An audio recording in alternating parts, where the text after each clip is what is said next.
Entidades sindicais, movimentos populares e partidos políticos realizaram nesta semana, em frente à sede do Banco Central em São Paulo e no Rio de Janeiro, manifestações contra a taxa básica de juros, que é a Selic, que atualmente está em 13,75% ao ano, e a gestão de Campos Neto à frente do Banco Central.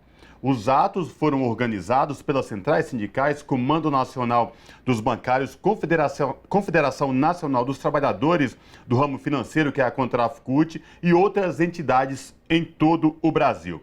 Para falar com a gente sobre essa questão, a Revista Brasil TVT conversa agora com Juvândia Moreira, que é presidenta da Contrafcut, a Confederação Nacional dos Trabalhadores do Ramo Financeiro da CUT. Juvândia, prazer falar contigo, tudo bem? Seja bem-vinda à Revista Brasil TVT. Olá, Cosmo, olá, Ana Rosa, prazer estar aqui com vocês, aqui na TVT, e um abraço aí a todos que nos ouvem. Juvândia, vamos falar deste momento atual do Brasil. A gente vem de uma eleição do presidente Lula, que assumiu em 1º de janeiro, e o presidente, na sua campanha eleitoral, ele falava muito dessa questão de quantos juros altos afetam a economia e afeta mais o bolso do trabalhador. Aí tem uma queda de braço, governo eleito, e o presidente do Banco Central, com essa autonomia do Banco Central, mas uma política complicada, essa política de manter juros altos, e a gente sabe que lá na ponta, quem é mais prejudicado é os trabalhadores.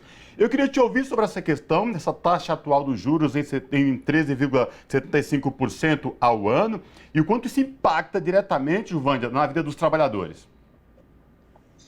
Bom, essa taxa é a taxa básica de juros. Então, o Banco Central, quando mantém a taxa alta, porque ela é a maior taxa de juros do mundo. Se você olhar a taxa de juros dos países da Europa, né, dos Estados Unidos, aqui na América Latina mesmo, não tem uma taxa de juros igual a essa, entendeu? Tem países com taxa de juros negativa. Então, assim, nós estamos com a maior taxa de juros do mundo. O que isso impacta? Isso impacta em duas frentes a vida dos trabalhadores negativamente, claro, né? Impacta primeiro, porque vai fazer a economia entrar em recessão, refluir. Então, quando a economia reflui, não tem desenvolvimento econômico, não tem emprego e renda, né? Você deixa a pessoa que tem dinheiro, em vez de ela abrir uma empresa, em vez de ela ampliar a sua empresa, ela vai ganhar dinheiro fácil aplicando em títulos, aplicando no mercado financeiro, no mercado artista. Então, ela deixa de investir, de fazer um investimento produtivo, que é aquele que gera emprego e renda. Então, impacta no emprego e na renda. O outro impacto é que essa taxa, ela impacta em todas as outras taxas de juros, né? Ela norteia as outras taxas. Então, se eu fiz um financiamento imobiliário, estou pagando super caro, porque a taxa de juros está alta, o Banco Central tem mantido a taxa de juros lá em cima, desde metade de 2021 estava em menos de 3%. E ele aumentou mais de 12 vezes, não tem cabimento um negócio desses. Então, impacta o financiamento imobiliário, impacta o financiamento agrícola, impacta o financiamento do carro que a pessoa vai comprar, enfim, da TV, da geladeira, de qualquer coisa que você vai comprar, vai ter um impacto, porque o sistema financeiro vai dizer assim, olha, a taxa básica de juros está alta, para eu captar eu preciso pagar caro, então eu vou cobrar caro também. Entendeu? Então, a gente paga a conta e ainda paga a conta numa outra frente, que é o seguinte, encarece também os gastos do governo. Então, são menos recursos que fica para educação, para saúde, para os investimentos que interessam a vida do povo, né? Prejudica a população em todos os sentidos. Agora, Juvândia, a gente falou agora dos impactos na vida dos trabalhadores, quem está pagando sobre essa alta dos juros, como você bem colocou, os juros base, né, que influencia em todos os outros sistemas de juros, como a senhora mesmo colocou, a questão do financiamento habitacional, por exemplo. Mas, de fato, a quem beneficia essa alta de juros? Quem está levando méritos sobre essa condição da economia atual? Bom, quem ganha com isso são os rentistas, obviamente, né? Quanto mais altos os juros, mais recursos fica para aqueles que investiram no capital especulativo, no rentismo, né? Aqueles que compraram títulos do governo, aqueles que têm os investimentos colocados aí no mercado financeiro. Esses vão ganhar mais. Joânia, E esse, diga-se de passagem, é um público muito pequeno, né? Comparado com a maioria da população. Então, isso significa concentração de renda. É basicamente concentração de renda. Joânia, a velha receita que os economistas neoliberais têm para conter a inflação.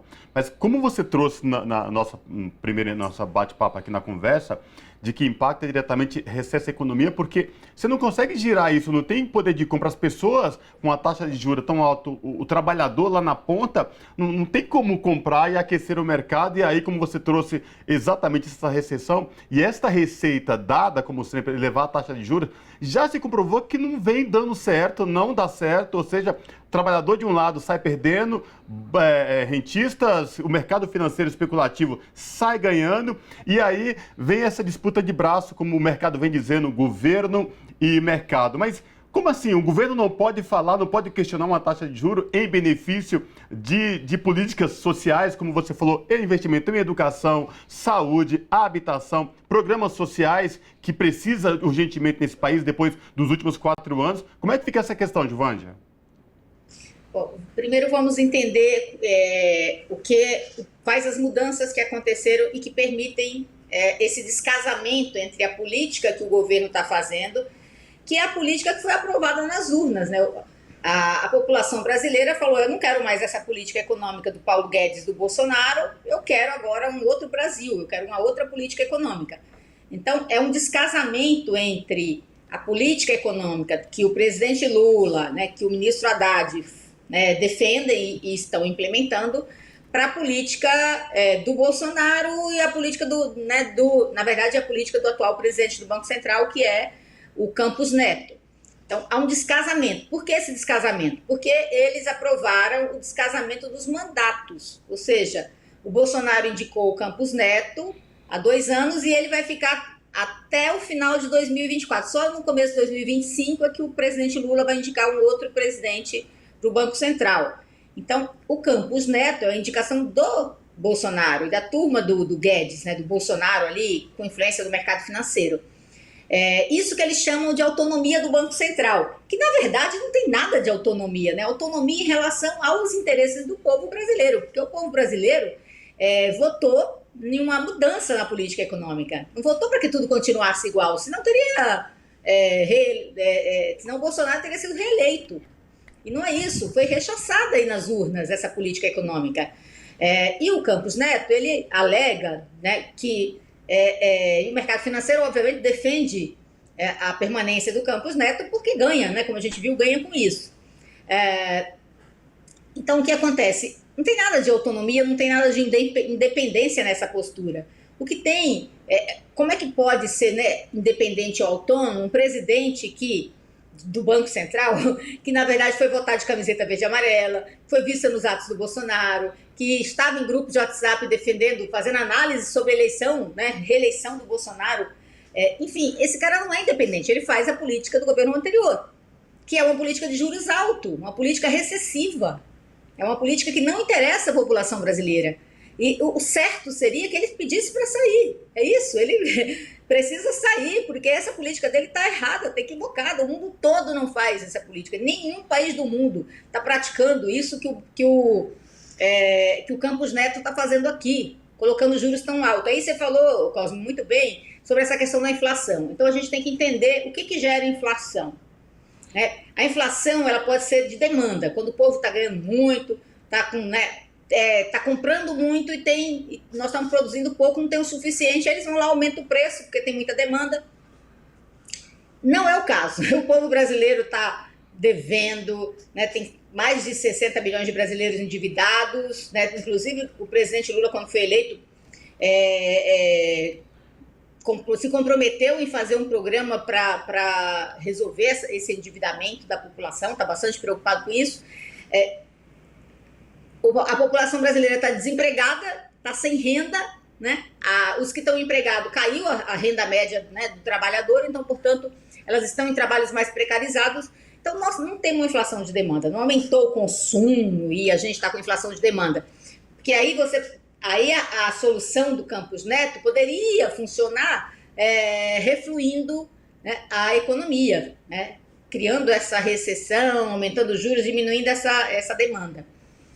Porém, o que nós estamos vivendo é a inflação que tem a ver com preços administrados, uma parte dela, ou seja, o preço do combustível. O Campos Neto foi lá e aumentou a taxa de juros na metade, começou a aumentar na metade de 2021, mas a inflação só começou a cair quando se colocou limite no ICMS dos combustíveis e baixou o preço dos combustíveis. Foi aí que começou a cair a inflação. Então não teve nada a ver com taxa de juros alta. Pelo contrário, ele já extrapolou a meta da inflação dos 2 últimos anos. Ele não conseguiu conter a inflação, porque a inflação era preço do combustível, preço da energia elétrica super cara, mudanças climáticas que interferiu aí nas safras, na colheita, a guerra da Ucrânia e Rússia, isso que gerou essa inflação alta, né? Porque aí diminui a oferta de fertilizantes, enfim, no mundo todo, tem impacto também na agricultura. Esse é o problema da inflação. Essa inflação não vai resolver com juros altos, pelo contrário, né? Vai resolver quando tiver política para baixar o preço do combustível, quando a gente resgatar aí o controle da Eletrobras, para fazer uma política para baixar a conta de luz, né? Tem outras medidas que precisam ser tomadas para controlar a inflação. E tem a ver com outros fatores. Portanto, não vai resolver o problema da inflação, vai aumentar o sofrimento da população. Esse que é o grande problema dessa prática que o Banco Central está adotando. Giovânia, você vem colocando a realidade desse fator financeiro, da decisão do Banco Central de manter uma taxa de juros altas e todo o impacto a quem beneficia, a quem prejudica, quais seriam as alternativas. Campos Neto foi convidado por deputados federais como Gleisi Hoffmann, por exemplo, a ir até ao parlamento prestar esclarecimentos do porquê, dos motivos dessa escolha, dessa política fiscal do Banco Central. Dada essa situação que você bem colocou já, né, de uma ligação que a gente consegue fazer do Campos Neto com o presidente anterior, Bolsonaro. Você acredita que é importante esse esclarecimento de Campos Neto? É importante ele ir ao parlamento e fazer inclusive os deputados poderem interpelá-lo sobre essa postura e como vai se decorrer daqui para frente essa independência, que agora é por lei, mas de fato o Banco Central sempre foi independente, né? Nunca teve uma interferência de nenhum dos governos que a gente teve até então no nosso país. Mas você acredita que a saída de Campos Neto ao parlamento é importante? Com certeza, porque veja, você tem um órgão do Estado que faz política monetária, que tem a responsabilidade estabelecida na lei de controlar a inflação, de controlar o sistema financeiro e de controlar o pleno emprego, de ajudar a fomentar o pleno emprego. Esses são os 3 papéis que a lei dá para o Banco Central. O Banco Central fala de política inflacionária, só de controle da inflação. Ele não é responsável só pelo controle da inflação. Ele não pode fazer uma política que, mesmo que controle a inflação, gere desemprego e desestruture a economia. Ele não pode fazer essa política. Essa política é contra os interesses do povo brasileiro. Então, quem é que vai controlar o Banco Central? Alguém tem que fazer, porque não existe. Se o povo não elegeu o presidente do Banco Central, né, elegeu o presidente da República, elegeu uma política, um caminho para o Brasil. Nas urnas, a soberania do povo, da vontade popular. Então, o Congresso, ele representa o povo, ele tem que fazer esse controle, ele tem que chamar o Banco Central lá e dizer assim pro cara, o que você está fazendo? Você está querendo gerar uma recessão no país? Vai aumentar o desemprego? Porque a lei diz que você tem 3 funções. Cadê o emprego nessa sua... Ele nem fala de emprego, o Campos Neto deu entrevista aí. Como é que ele vai pro Roda Viva e não quer ir na Câmara dos Deputados, gente? Não tem cabimento um negócio desses. Entendeu? E aí ele ainda vai no Roda Viva e ele fala o seguinte, que o Banco Central tem preocupação social sim, porque ele encontrou um menininho pedindo um menininho pedindo aí ajuda, passando necessidade, ele acha que aquilo ali é política social, pelo amor de Deus. Onde que é política social? Gerar emprego para sustentar os pais desse menininho é política social. É verdade. Entendeu? Pensar no Brasil crescer para que este menino não precise estar na rua pedindo, isso é política social. Então é um absurdo as falas do Campos Neto ali. E você vê que ele não tinha justificativa para um monte de pergunta que foi feita. Ele tem que ir à Câmara dos Deputados, é lá que ele tem que ir. Entendeu? Não é prestar contas na imprensa. Aliás, nessa entrevista que ele deu no Roda Viva, como você bem citou, parece que são dois Brasis, dois mundos reais. O dele, que ele está nesta bolha, e a outra realidade nossa, dos últimos 4 anos, país afundado, numa crise sem precedentes, população passando fome, insegurança alimentar, sem emprego, inflação alta. Mas, Juvândia, nosso tempo está chegando ao fim, mas eu tenho que te fazer uma pergunta. Eu li uma entrevista sua e você fala, nesse cenário de juros altos, a taxa a 13,75 ao ano, o investimento no mercado financeiro rende 8%, já descontada a inflação. Isso só favorece a rentistas que vivem de especulação sem produzir nada, absolutamente nada. Mas assim, é muito fácil ganhar dinheiro, hein, João? Eu não produzo nada, mas eu tenho um índice de ganho na casa de quase 10%. Como assim? É verdade, porque se eu pego meus recursos, eu não tenho, né? Mas eu digo assim, o cara é rentista, o cara é bilionário, pega os recursos dele, em vez dele abrir uma empresa, aí você não sabe quando que o retorno vai acontecer daquele seu investimento, ou ampliar a sua empresa, investir, colocar, né, o capital de giro, ampliar a empresa, ele não sabe quanto que aquilo vai render. Então ele prefere, obviamente, pegar o dinheiro dele e ganhar, seguramente, ganhar isso aí na aplicação financeira. Principalmente se ele compra títulos da dívida, por exemplo. Se ele vai comprar títulos públicos, né? Se ele compra títulos públicos, ele tem dinheiro certo garantido. Aí ele não fica brigando para o Estado não fazer política social para deixar o dinheiro para pagar para eles, né?